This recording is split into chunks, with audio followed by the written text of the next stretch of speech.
ஜெய் ஸ்ரீ மாத்ரே நமக. ஜெய் குருதத், ஜெய் குரு பரசுராம். நமஸ்காரம். நான் கரூரிலிருந்து வல்சலா பணிக்கர், பிரசன்ன ஜோதிடர். இன்றைக்கி நம்ம 2025ஆம் ஆண்டு புத்தாண்டு பலன்கள் துலா ராசிக்கு எப்படி இருக்குன்னு பார்க்க போகிறோங்க. இப்போ நான் சொல்லக்கூடியது பொதுவான பலன்கள் தான். உங்களுடைய இண்டிவிஜுவல் 100% அக்யூரேட்டான பலன்கள் வேணும் அப்படின்னா உங்களுடைய இண்டிவிஜுவல் ஹாரோஸ்கோப்பில் இப்போ என்ன திசாபுத்தி போயிட்டுருக்கு, கிரகங்களுடைய நிலைகள், கோச்சாரத்தில் கிரகங்களுடைய நிலைகள், இது எல்லாமே கால்குலேட் பண்ணி தான் நம்ம ஒரு 100% அக்யூரேட்டான பலன்களை சொல்ல முடியும். இருந்தாலும் நான் சொல்லக்கூடியது 90% கரெக்டாக தான் இருக்கும். இந்த 2025ஆம் ஆண்டு பிறக்குது இல்லையா, அது என்றைக்கு பிறக்குது அப்படின்னா மார்கழி மாதம் 16ஆம் தேதி, உத்திராட நட்சத்திரம் 1ஆம் பாதம், தனுசு ராசி, புதன்கிழமை பிரதமை தேதியில் இந்த 2025ஆம் ஆண்டு பிறக்குது. இந்த வருடம் பிறக்கும்போது துலா ராசிக்கு, உங்கள் ராசிக்கு கிரக நிலைகள் எப்படி இருக்குது அப்படின்னா, உங்களுடைய ராசிக்கு 3ஆம் இடத்துல சூரியனும், அதாவது லாபஸ்தான அதிபதி சூரியனும் சந்திரனும் உங்களுக்கு 3ஆம் இடத்துலையும், 2ஆம் இடத்துல புதனும், 5ஆம் இடத்துல சனியும் சுக்கிரனும், 6ஆம் இடத்துல ராகு, 12ஆம் இடத்துல கேது, அஷ்டமத்தில் குருவும், 10ஆம் இடத்துல செவ்வாயும் நீச்சமாக இருக்குது. இதுதான் உங்களுடைய ராசி அமைப்புப்படி நியூ இயர் அன்னைக்கு இருக்கக்கூடிய கிரக நிலைகள். இந்த 2025ஆம் ஆண்டு நீங்கள் எடுக்கக்கூடிய ஒவ்வொரு முயற்சியுமே வெற்றியை கொடுக்கணும் அப்படின்னு உங்களுக்காக நான் என்னுடைய அம்பாள் கிட்ட பிரார்த்தனை பண்ணிக்கிறேன். இந்த வருஷம் துலா ராசிக்கு ரொம்ப ரொம்ப சூப்பராக தான் இருக்குது. நிறைய மாற்றங்கள் இந்த வருஷத்தில் நீங்கள் சந்திக்க போகிறீங்க. ஆனால் நல்ல விதமான மாற்றங்கள் தான். இப்போ உங்களுக்கு சனி பயிற்சி இருக்குது. இந்த வருஷம் சனி பயிற்சி இருக்குது, குரு பயிற்சி இருக்குது, ராகுகேது பயிற்சி இருக்குது. நிறைய பயிற்சிகள் இருக்கனால பெரிய லெவலில் உங்களுக்கு மாற்றம் அப்படிங்கிறது உறுதியாக உண்டு. ஆனால் அந்த மாற்றங்கள் எல்லாமே நல்லபடியாக தான் இருக்கும். இந்த மார்ச் மாதம் சனி 6ஆம் இடத்துக்கு போகிறாரு. உங்களுக்கு ராசிக்கு 4, 5 கூடிய சனி 6ஆம் இடத்துக்கு போகிறாரு. மார்ச் 29ஆம் தேதி சனி பயிற்சி ஆகுது. இந்த சனி 6ஆம் இடத்துக்கு போகிறது ரொம்ப ரொம்ப சூப்பர். நீங்கள் தொழில் ஸ்தானமாக இருந்தாலும் சரி, உத்தியோகஸ்தானமாக இருந்தாலும் சரி, உங்களுக்கு நிறைய நன்மைகள் தான் நடக்க போகுது. ஏன்னா இவ்வளோ நாளாக உங்களுக்கு சனி 5ஆம் இடத்துலேருந்து 2ஆம் இடத்தை பார்த்துக்கிட்டு இருந்தார். அவருடைய 10ஆம் பறவை 2ஆம் இடத்துல வருமானத்தில் சிறு சிறு தடை அல்லது தாமதத்தை உண்டு பண்ணியிருப்பார். இப்போ 6ஆம் இடத்துக்கு போகிறதுனால அந்த வருமானம் அப்படிங்கிற இது உங்களுக்கு பிரச்சனை இல்லாமல் இருக்கும். அது இல்லாமல் குருவும் உங்களுக்கு அஷ்டமத்தில் தான் இப்போ இருக்கிறாரு. மே மாதம் 18ஆம் தேதிக்கு மேலே குரு பயிற்சி ஆகி உங்களுக்கு 9ஆம் இடத்துல போய் இருந்து பார்க்குறாரு. ரொம்ப ரொம்ப சூப்பருங்க. பாக்கிய ஸ்தானத்துக்கு குரு போகிறாரு. அப்போ என்னென்னா நல்ல பலன்கள்லாம் உங்களுக்கு உறுதியாக உண்டு. புதுசாக தொழில் ஆரம்பிக்கிறது அப்படின்னா தொழில் ஸ்தான அதிபதி உங்களுக்கு எப்படி இருக்காருங்கிறத பார்த்துட்டு புதுசாக தொழில் ஆரம்பிங்க. ஆனால் தொழிலுக்கு பார்த்திங்கன்னா உங்களுக்கு நன்மையும் கிடையாது, தீமையும் கிடையாது, பேலன்ஸ்டாக தான் இருக்குது. ஏன்னா 10ஆம் இடத்துக்கு பார்த்திங்கன்னா சனியோடைய பார்வை கிடையாது, குருவோடைய பார்வை கிடையாது, ராகு கேதுவோடைய டிஸ்டர்பன்ஸ் எதுவுமே இல்லை, எம்டியாக தான் இருக்குது. அதனால் 10ஆம் இடத்துக்கு எந்த வித பிரச்சனையும் இல்லை. ஆனால் நீங்கள் புதுசாக தொழில் ஆரம்பிக்கிறீங்க அப்படின்னா உங்களுடைய 10ஆம் அதிபதி அதே மாதிரி தொழில் ஸ்தானத்துக்கு இப்போ என்ன தசாபுத்தி போகுது, இது எல்லாமே உங்களுடைய ஃபேமிலி ஜோசியர்கிட்ட கன்சல்ட் பண்ணிவிட்டு புதுசாக நீங்கள் ஆரம்பிங்க. ஆனால் தொழிலை பொறுத்த வரைக்கும் நல்லது தான். ஏன்னா 6ஆம் இடத்துலேருந்து சனி 12ஆம் இடத்தை பார்க்குறாரு. விரயம் அப்படிங்கும்போது இவ்வளோ நாளாக இருந்த விரயங்கள் எல்லாம் போகும். புதுசாக ஒரு இன்வெஸ்ட்மெண்ட்டு இந்த மாதிரி விஷயங்கள் உங்களுக்கு வரும். அதே மாதிரி கொஞ்சம் அலைச்சல்கள் இருக்குது. 12ஆம் இடத்தை பார்க்குறனால வெளியூர், வெளிமாநிலம், வெளிநாடு பிரயாணங்கள் உண்டு. உத்தியோக ரீதியாகவோ அல்லது தொழில் ரீதியாகவோ நிறைய அலைச்சல்களை சந்திக்கிற மாதிரி இருக்கும். ஆனால் அது எல்லாமே உங்களுக்கு அனுகூலமாக தான் மாறும். ஏன் அப்படின்னா சனி உங்களுக்கு 5 கூடையவருங்க. அப்போ அதிர்ஷ்டத்தை கொடுக்குறாரு. அப்போது நீங்கள் ட்ராவல் எவ்வளோ தூரம் பண்ணுறீங்களோ அது மூலிமா ஒரு அனுகூலமும் ஒரு அதிர்ஷ்டமும் உங்களுக்கு உறுதியாக உண்டு. நல்ல வருமானம் அப்படிங்கிறதும் நிரந்தரமான வருமானம் அப்படிங்கிறது இந்த 2025 உறுதியாக உங்களுக்கு உண்டு. உத்தியோகத்தில் இருக்கிறவங்களுக்கு இவ்வளோ நாளாக நீங்கள் செய்த விஷயங்கள் மேலிடத்துக்கு தெரியாமல் இருக்குது, ஒரு விஷயம் அங்கீகரிக்க முடியாமல் இருந்திருக்காங்க அப்படின்னாலும், அல்லது உங்களுக்கு உழைப்புக்கேற்ற பலன் கிடைக்காம இருந்திருந்தாலும், இந்த சனி 6ஆம் இடத்துக்கு போனோன்னே நீங்கள் யார், நீங்கள் நிறைய எத்தனை விஷயங்கள்லாம் செஞ்சுருக்கீங்க, உங்களோட முயற்சிக்கேற்ற பலன்கள் எல்லாமே தானாக தேடி கிடைக்கும். ஏன்னா 6ஆம் இடம்ங்கிறது உழைப்பு ஸ்தானம் தான், உத்தியோக ஸ்தானம் தான்.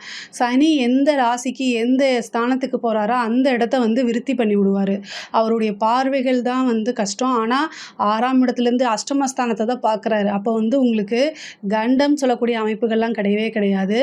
6ஆம் இடத்துல இருக்கனால உத்தியோகஸ்தானம்ங்கிறதுனால உத்தியோகத்தில் நிறைய புது புது மாறுதல்கள், உங்களுக்கு நிறைய நன்மைகள் தான் நடக்கும்.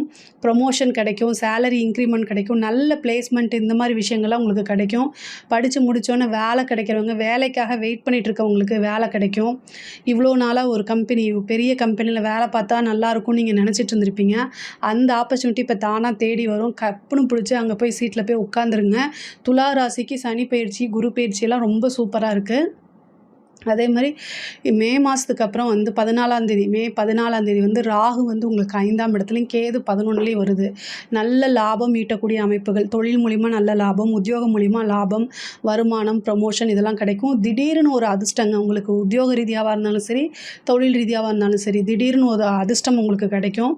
ஒரு சிலர் வந்து ஃபாரினுக்கு வேலைக்கு போகணுன்னு ட்ரை பண்ணிட்டு இருப்பீங்களா, அவங்கெல்லாம் வந்து இந்த மார்ச்சுக்கு அப்புறம் ட்ரை பண்ணுங்கள். உங்களுக்கு மே மாதம் வரக்கூடிய ராகு கேது பயிற்சி ரொம்ப ப்ளஸ் பாயிண்ட்டாக தான் இருக்குது. அதனால் உங்களுக்கு கண்டிப்பாக ஃபாரினில் போய் வேலை பார்க்குறது, ஐடி ஃபீல்டில் இருக்கவங்களுக்கு இதுக்கெல்லாம் வந்து சூப்பரான டைமு.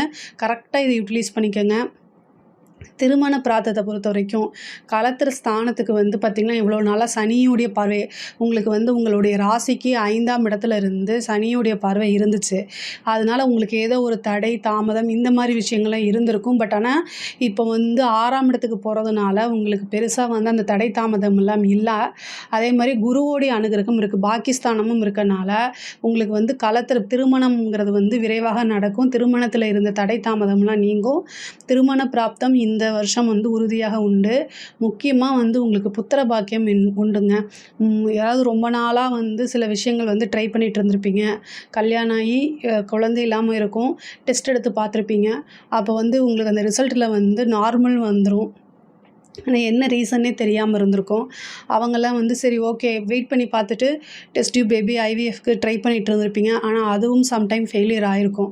அவங்கெல்லாம் என்னென்னா இந்த காலகட்டத்தில் நீங்கள் ட்ரை பண்ணுங்கள். அதாவது மே மாதம் இருக்கு இல்லைங்களா, 14ஆம் தேதி ராகு வந்து 5ஆம் இடத்துக்கு வராரு. உங்களுக்கு 6ஆம் இடத்துலேருந்து ராகு 5ஆம் இடத்துக்கு வராரு. குரு வந்து பாக்கியஸ்தானத்துக்கு 9ஆம் இடத்துக்கு போகிறாரு. குரு வந்து உங்கள் ராசியையும் பார்க்குறாரு, 5ஆம் அதிபதியும் பார்க்குறாரு.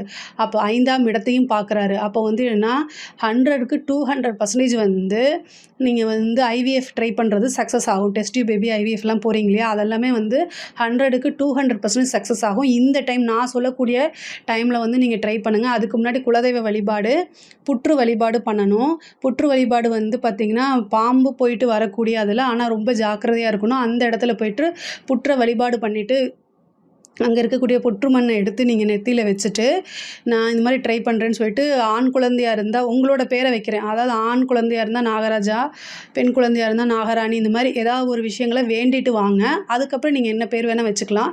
ஆனால் செயற்கை முறை கருத்தரிப்பு, குழந்தைகள் இந்த மாதிரி விஷயங்களுக்கு வந்து ராகு கேதுக்கள் வந்து 100க்கு 200% சக்ஸஸை கொடுக்கும். அதனால் நீங்கள் இதை ட்ரை பண்ணுங்கள்.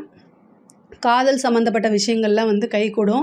இது வரைக்கும் லவ் ஃபெயிலியர் இந்த மாதிரி விஷயங்கள் நடந்தால் கூட இந்த டைம் வந்து பிரிந்தவர்கள் ஒன்று சேர்றது, அதே மாதிரி பிரேக்கப் ஆனது கூட ஒன்று சேர்றதுக்கு உண்டான வாய்ப்புகள் இருக்குது. மூவ் ஆன் பண்ணி போகக்கூடிய அமைப்புகள் நிறைய பேத்துக்கு இருக்குது. உங்களுக்கு 2-7 கூடிய செவ்வாய் வந்து நீச்சமாக இருக்குது 10ஆம் இடத்துல. தொழில் ரீதியாக உங்களுக்கு நிறைய ப்ரெஷரு, மைண்டு ப்ரெஷர் இந்த மாதிரி விஷயங்கள்லாம் அப்பப்போ வரத்தான் செய்யும். பட் ஆனால் அதெல்லாம் வந்து ஃபேமிலிக்குள்ளே காமிக்காதீங்க. கணவன் மனைவியிடையே ரொம்ப அட்ஜஸ்ட்மெண்ட் அப்படிங்கிறது ஒரு ரொம்ப இம்பார்ட்டண்டான விஷயம். ஸோ அதை பண்ணுங்கள். ஏன்னா மே மாதத்துக்கு அப்புறம் வந்து குருவோடைய அனுகிரகம் வந்து குடும்பஸ்தானத்துக்கு இருக்காது. எக்கனாமிக்கலாக வளர்ச்சி வரும். அந்த பணத்தை வச்சுக்கிட்டு என்ன செய்கிறது, அது குடும்பத்துக்காக தானே சம்பாதிக்கிறீங்க. ஸோ குடும்பத்துடைய சூழ்நிலைகள், அவங்க என்ன சிச்சுவேஷன்ஸில் இருக்கிறாங்க, குடும்ப நபர்கள் என்ன சிச்சுவேஷனில் இருக்காங்க, உண்மையாக அவங்களுக்கு என்ன தேவைப்படுது, இதை எல்லாமே புரிஞ்சுக்கிட்டு நடக்கிறது ரொம்ப முக்கியமானது. மருத்துவ செலவு அப்படிங்கிறது உறுதியாக உண்டுங்க. ஏன்னா சனி வந்து 6ல் இருந்து 12 பார்க்குறாரு. அது அந்த மருத்துவ செலவுங்கிறது வந்து நீங்கள் இது போயிட்ட ஒரு மாஸ்டர் செக்கப்போ அல்லது சின்னதாக ஏதாவது ஹெல்த் சம்மந்தமாக பிரச்சனை அப்படின்னா உடனடியாக மருத்துவரை கலந்து ஆலோசிச்சுட்டு அதுக்கு தகுந்த மாதிரி பார்த்துருங்க. 1000 500ல் முடியக்கூடியதை வந்து பல லட்சங்களை செலவு பண்ணது மாற்றி விட்றாதீங்க. அதனால் உடல் ரீதியாக இருக்கக்கூடிய பிரச்சனைகளை ரொம்ப பார்த்துக்கணும். வண்டி வாகனங்களில் போகும்போது ரொம்ப கவனமாக இருக்கணும். புதுசாக வீடு கட்டக்கூடிய அமைப்புகள் இருக்குது. வாகன வாகனங்கள் தொழிலுக்காகவோ அல்லது உத்தியோகத்துக்காகவோ வாகனங்கள் வாங்குறது, இடம் வாங்குறது இந்த மாதிரி அமைப்புகள் இருக்குது. 2025ல் நீங்கள் எதிர்பார்த்துட்டு இருந்த ஒரு கனவு, இது வரைக்கும் அதுக்காக வெயிட் பண்ணிட்டு இருந்திருப்பீங்க. அது நிறைவேறதுக்கு உண்டான அமைப்புகள் உறுதியாக உண்டு. படிப்பு பொறுத்த வரைக்கும் படிப்பில் ரொம்ப கவனமாக இருக்கணும். அதாவது இந்த சனியுடைய பார்வை வந்து உங்களுக்கு படிப்பு ஸ்தானத்துக்கு இல்லை, அதனால் அது ரொம்ப ரொம்ப பெஸ்ட்டு. குருவுடைய பார்வை இருக்குது, அதனால் நல்லா படிங்க, நல்ல மார்க் எடுக்கக்கூடிய அமைப்புகள்லாம் இந்த வருஷம் வருது. ஹயக்ரீவர் வழிபாடு பண்ணுங்கள். படிப்பை பொறுத்த வரைக்கும் ரொம்ப சூப்பராக இருக்குது. உயர்கல்வியிலையும் நல்ல அமைப்பு இருக்குது. படிப்பில் ஆனால் ரொம்ப ரொம்ப ஃபோக்கஸாக இருந்தால் தான் நீங்கள் நினச்ச ரிசல்ட்டை கொண்டு வர முடியும். அதனால் படிக்கக்கூடிய குழந்தைகள் ரொம்ப கவனமாக இருக்கணும். துலா ராசியில் இருக்கக்கூடிய குழந்தைகளுடைய பேரண்ட்ஸ் வந்து அவங்களுடைய ஃபோக்கஸ் எங்கே இருக்குது அப்படிங்கிறத பார்க்கணும். ஏன்னா 4ஆம் அதிபதி 6க்கு போகிறாரு. அப்போ வந்து புக்கு எடுக்கும்போது வேறு சோஷியல் மீடியாவுக்கு போகிறது, இந்த மாதிரி சில தொந்தரவுகளை கொடுத்துருவாரு. அதனால் அதே மாதிரி கடன் ரீதியான இருந்த பிரச்சனைகள் அனைத்துமே உங்களுக்கு 2025ல் கண்டிப்பாக அந்த ப்ராப்ளம் எல்லாமே சால்வ் ஆயிரும். ஒரு பனி மேக மூட்டமாக இருக்குது அப்படின்னா சூரியன் வந்தோன்னே அது எப்படி பளிச்சுன்னு காணா போயிடுதில்ல, அது மாதிரி உங்களுடைய அத்தனை பிரச்சனையும், முக்கியமாக கடன் பிரச்சனையும் இந்த வருஷம் வந்து காணாமல் போயிடும். தொழிலுக்காக பிஸ்னஸ்க்காக கடன் வாங்கி அதனால் மன உளைச்சல் இருந்துச்சு அப்படின்னா இந்த வருஷம் அதுக்குண்டான அமைப்பு வருது. அந்த கடன் அப்படிங்கக்கூடியதுக்கு வந்து ஒரு சோர்ஸ் வரும். அதை கரெக்டாக யூஸ் பண்ணிக்கோங்க. கண்டிப்பாக கடன் ரீதியாக இருக்கக்கூடிய பிரச்சனைகள் அனைத்துமே நீங்கும். கோர்ட்டு கேஸு வழக்குகள் இதெல்லாம் இருந்துச்சுன்னா உங்களுக்கு சாதகமாக, ஏன்னா 6ஆம் இடம் தான் சனி, அதனால் கோர்ட்டு கேஸு வழக்குகள்லாம் சாதகமாக இருக்கக்கூடிய அமைப்புகள் இருக்குது. சனி உங்களுக்கு நிறைய நன்மைகள் செய்வார். 6ஆம் இடம்ங்கிறது சண்டை சச்சரவு, கோர்ட்டு கேஸ் இதை ஜெயிக்க முடியும். ஆனால் அதே நேரத்தில் டைவர்ஸும் 6ஆம் இடம் தான். கணவன் மனைவியிடையே ஒற்றுமைகள் வந்து இருக்கணும், ஒருத்தருக்கு ஒருத்தர் அனுசரிச்சிருக்கணும். துளாராசிக்காரங்க எல்லாருமே கவனமாக இருக்கிறது உங்கள் மேலே தப்பு இருக்காது. நீங்கள் 100% கரெக்டாக தான் இருப்பீங்க. உங்களோட லைஃப் பார்ட்னருக்கு அதை சொல்லி புரிய வைக்கிறது ரொம்ப கஷ்டம். சிம்பிளான வேர்டு சாரி அப்படின்னு சொல்லி மூவ் ஆன் பண்ணி போக, உங்களுக்கு சாதிக்க வேண்டியது, வெளியில் நிறைய விஷயங்கள் பண்ண வேண்டியது இருக்குது. அது ஆணாக இருந்தாலும் சரி, பெண்ணாக இருந்தாலும் சரி. பட் ஆனால் வந்து சிம்பிளாக இந்த ஈகோ காமிக்காமல் சாரி அப்படின்னு சொல்லிட்டு அட்ஜஸ்ட் பண்ணி போயிட்டீங்கன்னா நீங்கள் இன்னும் இதை விட ரொம்ப பெட்டரான பொசிஷனுக்கு வர முடியும். சண்டை போட்டு உங்களோட எனர்ஜியை வேஸ்ட்டு பண்ணிக்காதீங்க. சனி 6ஆம் இடத்துக்கு போனால் கண்டிப்பாக அந்த வேலையை செய்வார். அதனால் கவனமாக இருங்க. அதே மாதிரி சொத்துக்கள் வந்து வாங்கக்கூடிய அமைப்புகள், ஒரு சொத்து வாங்கிட்டிங்கன்னா மறுபடியும் இன்னொரு சொத்து வாங்குறதுக்கு உண்டான அமைப்புகள் வரும். சனி வந்து 6ஆம் இடத்துக்கு இருக்கனால அது சொத்து அப்படிங்கிறது 6ஆம் இடம் தான். நீங்கள் வந்து ஏதாவது ஒரு விஷயத்தை விரயம் பண்ணணும். அப்போ அந்த பணத்தை வச்சு என்ன செய்யலாம் நீங்கன்னா, ஒரு ப்ராப்பர்ட்டி வாங்குறது, ஒரு வாகனம் வாங்குறது, ஏதாவது யூஸ்ஃபுல்லாக ஒரு விஷயங்களை பண்ணுங்கள். முக்கியமாக வந்து வெளிநாடு போகும்போது எல்லா விஷயமும் கரெக்டாக இருக்கான்னு செக் பண்ணிவிட்டு போங்க. நீங்கள் கம்யூனிகேஷன் அப்படிங்கக்கூடிய ஃபீல்டில் ரொம்ப, அதாவது கம்யூனிகேஷன் அப்படின்னு சொல்லக்கூடிய விஷயத்தில் ரொம்ப கவனமாக இருக்கணும். சனி 6லேருந்து 3 பார்க்குது. கம்யூனிகேஷனுங்கிறதுனா நீங்கள் மற்றவங்ககிட்ட பேசுகிறது, வெளியில் போகும்போது உங்களோட இன்ஃபர்மேஷனை ஷேர் பண்ணுறது, அதே மாதிரி ஃபோனில் ஒருத்தங்கிட்ட பேசுகிறது, அதே மாதிரி கையெழுத்து போடுறது, இந்த மாதிரி எல்லா விஷயங்கள்லையும் ரொம்ப கவனமும் நிதானமும் தேவையான ஒரு விஷயம். துலா ராசியை பொறுத்த வரைக்கும் எல்லாத்துலேயுமே மைண்டு தான் அவங்களுக்கு ஃபஸ்ட்டு பேசும். ரொம்ப ரொம்ப நிதானமாக தான் செயல்படுவாங்க. இருந்தாலும் உங்களுடைய வேகத்தை கம்மி பண்ணிவிட்டு இப்போ நிதானமாக செயல்படுறதா ரொம்ப முக்கியம். 3ஆம் இடத்தை எப்போல்லாம் சனி பார்க்குதோ அந்த இடத்துல நம்ம கம்யூனிகேஷன்லாம் மிஸ் பண்ணுவோம். நம்மளை அறியாமல் இன்னொருத்தவங்களை பற்றி பேசும்போது அதை ரெக்கார்ட் பண்ணப்படலாம். இல்லை தேவையில்லை சோஷியல் மீடியாவில் இருக்கிறவங்க, அது ஆணாக இருந்தாலும் சரி, பெண்ணாக இருந்தாலும் சரி, ரொம்ப கவனம் தேவை. பெண்களை பொறுத்த வரைக்கும் எக்கனாமிக்கலாக நல்ல வளர்ச்சி, உங்களுக்கு புது புது விஷயங்கள்லாம் செய்ய போகிறீங்க. அந்த விஷயங்கள் எல்லாமே உங்களுக்கு காரியம் கைகூடும். எடுத்த காரியங்களில் வெற்றி, இந்த மாதிரி விஷயங்கள் மேலும் மேலும் வளர்ச்சி, குடும்பத்தோடைய ஆதரவுகள், இது எல்லாமே கரெக்டாக கிடைக்கும். ஆனால் சனியோடைய பார்வை 3ஆம் இடத்துல இருக்கனால நீங்கள் சோஷியல் மீடியாவில் யார்கிட்டையும் தெரியாதவங்ககிட்ட பேசாதீங்க. வெளியூர், வெளிநாடு, வெளிமாநிலம் பிரயாணம் பண்ணும்போது ரொம்ப கவனம் தேவை. தெரியாத, அறிமுகம் இல்லாத நபர்கள்கிட்ட வந்து ரொம்ப ஃப்ரெண்ட்ஷிப்பை வளர்த்துக்க வேண்டாம். அட்வைஸ் சொல்கிறத கேளுங்க. அட்வைஸாக யாராவது சொன்னாங்கன்னா, யாராவது மீன்ஸ் என்னென்னா உங்கள் குடும்ப நபர்கள் சொல்கிற பேச்சை நீங்கள் கேளுங்க. முக்கியமாக உங்கள் வீட்டில் இருக்கக்கூடிய மூத்தவர்கள் அல்லது வயதானவர்கள் சொல்லக்கூடிய விஷயங்களை கேட்டு நடக்கும்போது உங்களுக்கு பிரச்சனையே இல்லை. உங்கள் வீட்டில் ஒரு நன்மைக்காக, உங்களுடைய நன்மைக்காக வேண்டான்னு சொன்னாங்கன்னா அதை கன்சிடர் பண்ணி அதே மாதிரி ஃபாலோ பண்ணிடுங்க. அதுதான் ரொம்ப பெட்டர். அஷ்டமத்து குரு இருக்குது, 6ல் சனி இருக்குது.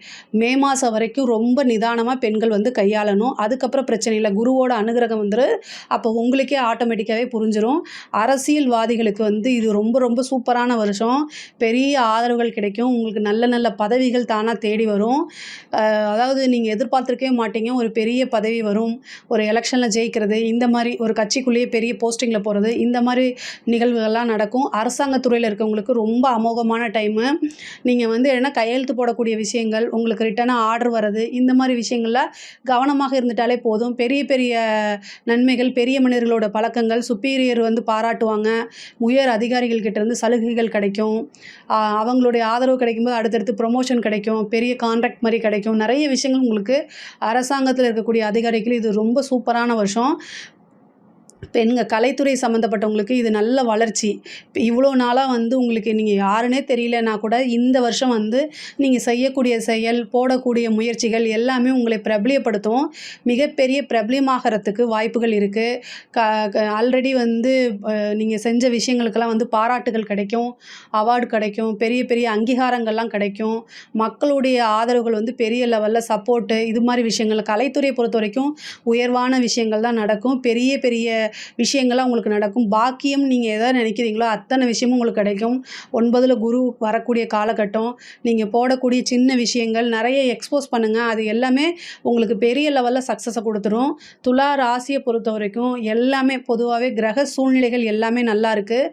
11ஆம் இடத்துல கேது வரதுனால மூத்த சகோதரன் வழி ஆதரவை தேடிக்கங்க. அது நன்மை. அதே மாதிரி அவங்க சகோதர வழி ஆதரவுகள் வந்து அடிக்கடி கம்யூனிகேஷன்ஸில் இருங்க. அது பெரிய லெவலில் உங்களுக்கு பண்ணும். லவ் சம்மந்தப்பட்ட விஷயங்களில் வந்து சம்டைம் வந்து பிரேக்கப் ஆகிறதுக்கு வாய்ப்புகள் இருக்குது. ஏன் அப்படின்னா ராகு வந்து ஆல்ரெடி நல்லா போயிட்டுருக்கிறத வந்து பிரித்து விடுறதுக்கு உண்டான வாய்ப்பு இருக்குது. அதனால் அதை பார்த்துக்கங்க. இந்த 5ஆம் இடம்ங்கிறது திடீர் அதிர்ஷ்டத்தையும் குறிக்கும். 5, 11 அப்படிங்கும்போது நமக்கு பெரிய லெவலில் செல்வம் வளம் வரத்துக்கு உண்டான அமைப்புகள் இருக்குது.